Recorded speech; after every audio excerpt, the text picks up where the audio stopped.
When we talk about positive foods, we mean good for people and good for planet.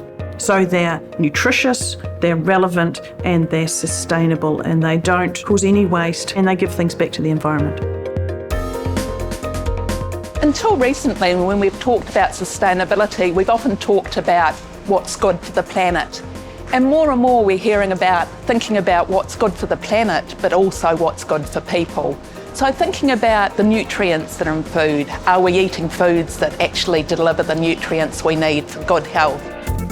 Plant and food research is working to understand what a sustainable diet or sustainable nutrition means to consumers, to producers, and in the marketplace. So we can measure the composition of food, we can understand the nutritional value of that food, and we're also measuring the health benefits of that food so that we can provide the consumers with the choice they need to be able to have a sustainable diet.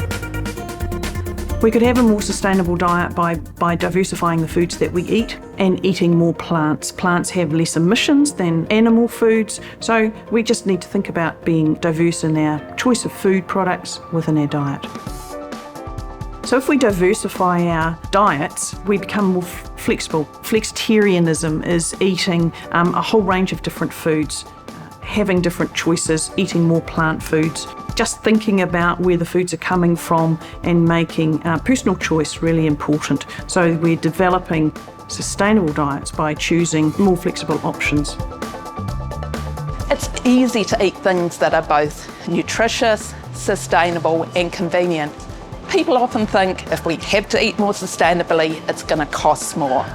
But that's not always the case. So think about what's in season. Fruit and vegetables are cheaper when they're abundant. And it's also avoiding empty calories, so avoiding foods that are energy dense but don't deliver any nutrients, and you'll save money there. Most of the plant-based foods that we've seen coming through that are trending through at the moment are meat replacements. So people need to know how to prepare their foods, and we all know how to prepare meat, but in the future I think it's going to look quite different.